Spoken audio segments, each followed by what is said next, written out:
Hey everybody, HomeSliceHenry here, and in today's video, I'm going to be showing off my newly fused level 51 Perfect IV NECROZMA in the Master League. At GoFest New York City, I decided to fuse it with Solgaleo, so I'm going to be running the Dusk main NECROZMA.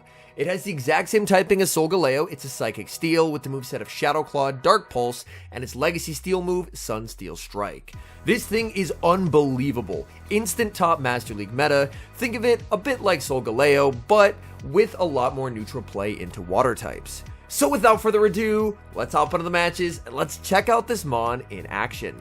Hopping into the first match, picking up a bit of a tricky lead, leading Landorus into Palkia. I have two better responses in the back. I'm going to Sand Seer to get some damage, send in NECROZMA. Opponent is going to bank the energy, reset the debuff, and send out Landorus.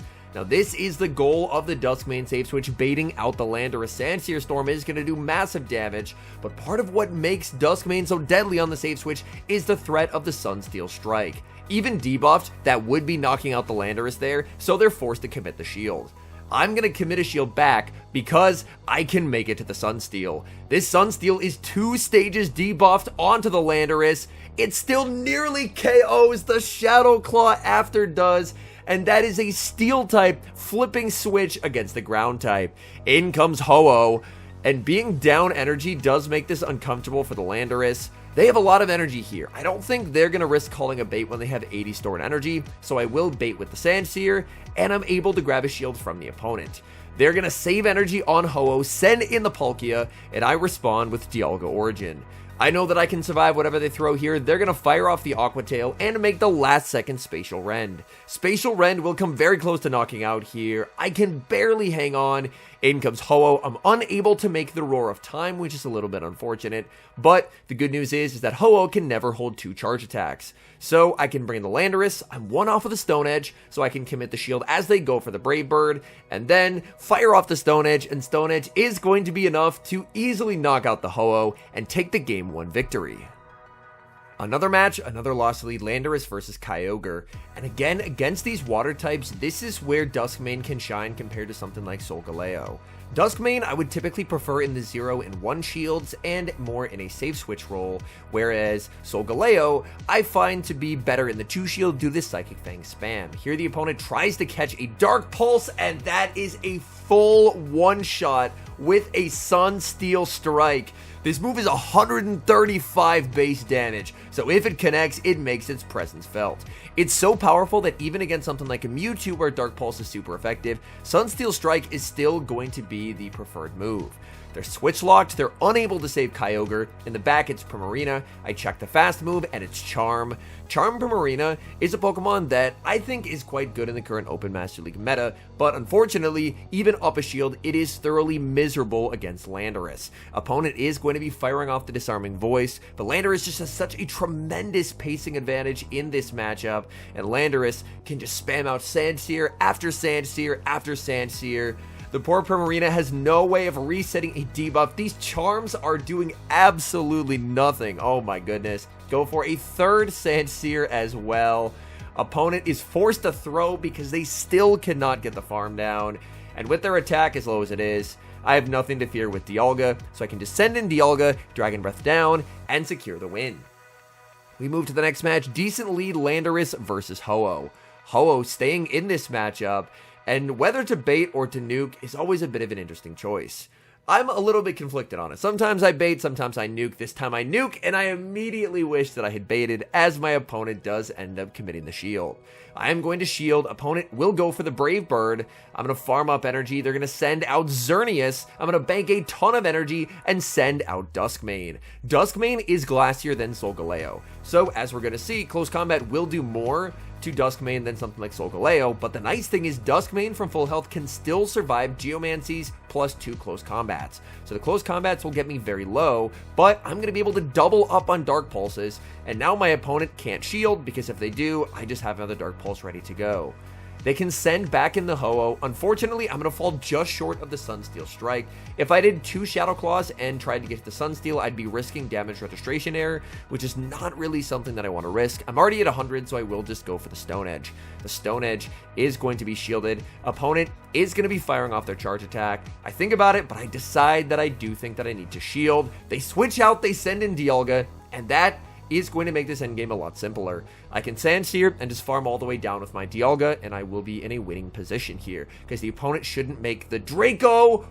Oh, but they do. On 1 HP, they make the Draco. The Draco KOs, and now I'm in a losing position unless I live the Incinerate. But that's a perfect IV Landorus right there. Tanks the Incinerate on 1 HP, knocks out the Ho-Oh, and a game of 1 HP survives on both sides. Has an incredibly dramatic finish. We're met with another Water-type lead as I lead Landorus into Palkia. Same plan as last time, I'm just going to Sandsear and then send in Duskmane. This opponent is going to play it what I think is probably the correct play, which is even though they're debuffed, Aqua Tail first and then bring in the Landorus, because Landorus into Duskmane, when the Duskmane has a small energy lead, is just really, really uncomfortable unless you're able to get that health advantage first. I do tank the Sandsear, however. I make the Sunsteel, and the Sunsteel still almost KOs. My goodness. I'm going to send in the Landorus because I thought I could get the Mudshot down, but unfortunately, I fall just short of being able to do so, and they make the Stone Edge. My Switch Clock was just not up. If my Switch Clock was up, then I would have just sent in the Dialga and farmed down, but unfortunately, it wasn't up. I get the Snipe with the Dialga in the back. It is Solgaleo, and unfortunately, this will be a lost game for me, as this is a situation where Solgaleo is going to be better than Duskmane. In these 2 shield scenarios, Solgaleo, thanks to that Psychic Fangs and Fire Spin combination, is just incredibly deadly, because I have 2 shields. So, hypothetically, I should be okay, but I can't shield the fast moves. And with these Psychic Fangs debuffs, they just get to do more and more fast move damage, and Dialga Origin, which is very, very bulky, is just not going to be able to pull off this win. They can double shield, but my Landorus is too low. I'm getting farmed down, and at this point, I'm just not going to shield, because I know that if I shield the first, there's another Psychic Fangs arriving 1 Fire Spin after, so my opponent is going to be able to take the farm down and take that game. Tough lead in the next match, Landorus versus Mewtwo. Aggressive switch to Duskmane. Opponent is going to throw 3 Psycho Cuts and send in Zekrom. Zekrom, a bit of a forgotten Pokemon. It was top tier meta for a while, but with Landorus getting Sandsear Storm, it is a lot more difficult to use. So oftentimes, you will see Palkia used instead of Zekrom. But another thing that I do quite like about the Duskmane is it's a pretty decent core breaker into a lot of the Mewtwo plus Dragon teams. Is it can do pretty well against Mewtwo. Obviously, you have to be careful and watch out for potential Shadow Ball from the Mewtwo, but it can still do quite well against most of the dragons that you're going to see. In this instance, I have to go down a shield, but I can exit with a ton of energy. If they send back in the Mewtwo, I'm going to be able to immediately pressure shields with Dark Pulse. Dark Pulse doesn't KO here, but it does do quite a lot of damage. They have enough for the Side Strike. I'm going to farm up, try and catch the Shadow Ball. My catch attempt is unsuccessful, but in the back is Xerneas, and I should just be in a winning position. The main thing I have to do is not throw my energy just yet. This forces them to Moonblast, because if they close combat, then an Iron Head will KO. So I'm going to farm up and go for the Iron Head on charge attack priority to their close combat. And getting this CMP tie is just instantly game winning for me, because they're going to be debuffed, so it's going to set up a massive Landorus farm down. So I can send in the Landorus and just look to farm all the way down. They're going to make a close combat, but that's not particularly threatening. In this instance, Mewtwo's highly likely to just click Side Strike, so I should just switch and catch onto the Duskmane. And I tried to click it, but I ended up clicking it a little too late. But failing the catch, I still win, because I can make it to the Sunsteel Strike. And again, the Dark Pulse is super effective, but Sunsteel Strike will do more, and we're able to take the game. We've got a losing lead in the next match, Landorus versus Tapu Bulu. I throw 1 Mud Shot and save switch to Duskmane, and my opponent is going to respond with Giratina. This is another matchup where Duskmane is going to significantly outperform Solgaleo. Solgaleo is very helpless versus Giratina, but Duskmane can actually fight back quite nicely. Shadow Claw and Dark Pulse both hitting for super effective damage. Opponent is going to go for the Ominous Wind. They fire off what can only be another Ominous Wind here. I can survive it. I make a consequential decision to shield. I think what I should have done is just let it go, because I think that I might have actually been able to survive the Ominous Wind and make double Dark Pulse anyway, but as it turns out, I end up double shielding. So I win switch, which is nice, but winning switch doesn't do a lot for me, especially when there's a Ho-Oh in the back. Ho-Oh up energy is a bit of an awkward spot for this team. I'm going to send in Dialga, and I have to try and go for a catch onto the Landorus, but even getting the catch, I just don't have a way to win this game, because my opponent can safely throw 2 Incinerates, and then switch out into the Tapu Bulu, and there's just no way for me to get enough energy, and there's the switch onto the Tapu Bulu right on cue. So unfortunately, this is just going to be a loss. I would have been in a much better position had I not shielded the second Ominous Wind. Then I could have one switch and had a shield up, which would have been in a better position. Or I could have potentially lost switch but had a shield advantage, and at a shield advantage, my Dialga could have swept the endgame. So I'm able to pick up the knockout on charge attack priority with the Iron Head, but I'm debuffed, which means a Brave Bird is going to swiftly remove my Dialga from the field of play, and unfortunately, the game does end in a loss. We see a familiar lead in the next match, Landorus versus Palkia, but this is a Dragon Tail Palkia that threw me off a little bit. I end up banking the energy. My opponent is going to send out Dawn Wings, and now we have the battle of the two fusions of Necrozma. Dawn Wings is a Psychic and Ghost type, so it is taking double super effective damage from Shadow Claw, whereas I'm only taking single super effective.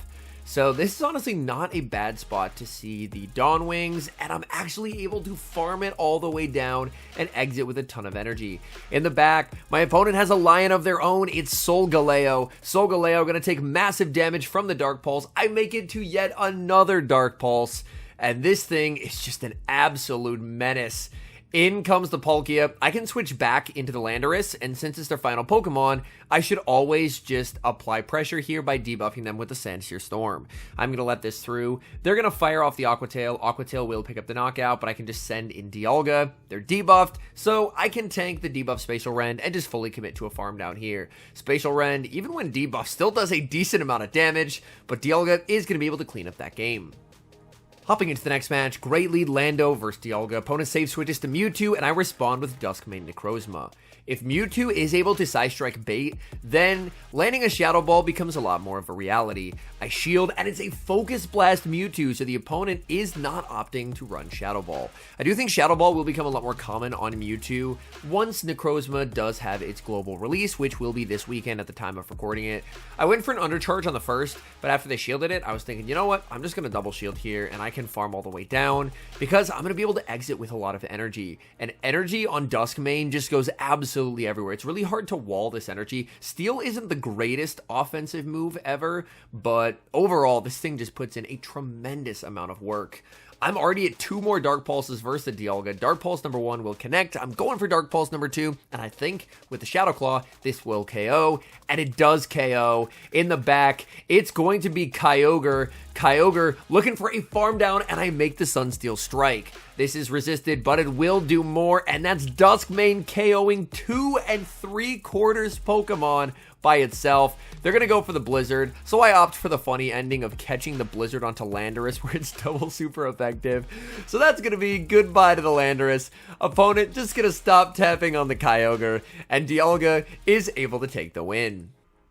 We've got a terrible lead in the next match, Landorus versus Sui Avalugg. The safe switch into Dusk main, opponent staying in what is a nightmare matchup for them to debuff before they switch out. This tells me they don't have a good answer to Dusk main, and that is proven correct. Honestly, it's very difficult to have a good answer to Dusk main. It's just extremely flexible. They send out Palkia. Now that my energy is debuffed, it is a lot less effective here, but even so, with the Shadow Claws, I can get it pretty close to Sunsteel range. So I am going to farm up and then fire off the Sunsteel Strike. And this will be getting them low. If it was non-debuffed, it would just KO. It's going to get them low. Can I get the farm down? No, they survive with a fraction of HP. I'm worried if I shield that I'm just going to get Dragon Breath down and lose switch anyway. So I say, you know what? I'm just going to go for energy on the Landorus. Energy on the Landorus can still threaten Hisui Avalugg, which is nice. So I am going to be firing off the Sandsear. Sandsear doesn't KO here, but it does a decent amount of damage. And then I'm going to look to switch into Dialga. They end up shielding. I send out Dialga. They're going to be debuffing me again. Man, Hisui and Avalugg is an absolute menace. It is really annoying if you lose lead to it. And there's Solgaleo in the back. And unfortunately, they are just going to Psychic Fangs through me on repeat here. They're going to go for the first Psychic Fangs. I'm not going to be shielding up the first. Even though I'm debuffed, Roar of Time will still do a lot of damage here. So I will fire off the Roar of Time. That is going to connect, and that does substantial damage. Opponent farms up a ton of energy, and I believe they're at back-to-back Psychic Fangs. I think my clock will be up and I can catch the next one here, but by a half second, the clock isn't up, and not being able to catch there means that this is going to be a loss, because I am just not going to be able to get that farm down. I build up to the Stone Edge, bait with the Sandsear Storm. Stone Edge would KO, a Sandsear would not. They call the bait correctly, and there's just no way to win this game, because they have a shield and they have a move banked on their Solgaleo. So the moment they banked the move and switched out, I knew it was over.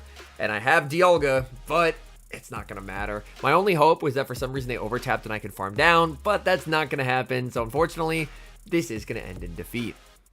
Hopping into the final match, we get a great lead Landorus versus Dialga. I'm going to overfarm and watch for a switch, and there it is. Opponent brings in their own Landorus. I'm firing off the Stone Edge, and then I decide to send in Dialga. My thought process here is I can tank this and farm all the way down. In hindsight, I think I should have just stayed in and played it out with my Landorus, because as we're going to see, I can get them low, but just not low enough. They survive on 1 HP. I just fully let it through, but man, that is not an amazing way to start a game. They have energy on the Dialga as well. Perfect counting here from my opponent, and oftentimes if you see Dialga and Lando, it's Ho-Oh in the back, which would not be a particularly good sign for my poor Dusk main. So I will fire off the sands here. They're actually going to no shield there, which is very interesting. I'm going to bank energy, send in the Dusk main. Oh, that's not a Ho-Oh. That is not a Ho-Oh. The opponent is running ABA Dragon. And here's another situation where being Dusk main is very good. If you're down a shield to a Palkia as the Solgaleo, you are just completely lost. Honestly, even neutral shields. But down a shield here, Duskmane can still put up a heck of a fight. Duskmane does not have the pacing advantage, but I'm up a slight amount of energy, and that may give me the advantage I need to win this game. It's going to be very, very close. I have a call to make here. I decide to shield, thinking that I can get there, but I lose charge attack priority, and that was a good learning for me. I don't win charge attack priority versus Palkia with Duskmane. I can bring in the Landorus. I can knock out with the Stone Edge, but I think I am too low. I think I'm getting farmed down with the Dialga. The Dialga is low, but not low enough. Another game where just a couple HP makes the difference between a win and a loss. All in all, Duskmane won't quite have the meta impact that Palkia Origin did when it arrived, with Palkia Origin just simply being the best Master League Pokemon, but I would argue it's very easily top 5 to top 8 at the absolute worst. It's an incredibly powerful Pokemon. Sunsteel Strike is an absurdly strong move, 135 base damage for only 65 energy, and Shadow Claw, we already know, arguably the best fast move in the game, right up there with Counter. So you're going to be seeing a lot of this, and if you're looking to do some NECROZMA raids this weekend at Global Go Fest, I would definitely recommend it. This thing is an absolute menace, and on top of that, it is extremely flexible in a way that other Psychic Steel types like Solgaleo and the often forgotten Metagross are not. So, off the bat, this thing is instant Master League meta. I had a ton of fun using it, and I'm incredibly excited this weekend when I can fuse my second HUNDO NECROZMA and try out Dawn Wings as well. Anyways, thank you guys so much for watching. If you're enjoying the content, make sure to leave a like and subscribe to the channel if you haven't. And a special thank you as always to our members here on YouTube. The support guys provide is sincerely appreciated. So thank you guys so very much. And until next time, I've been HomeSliceHenry.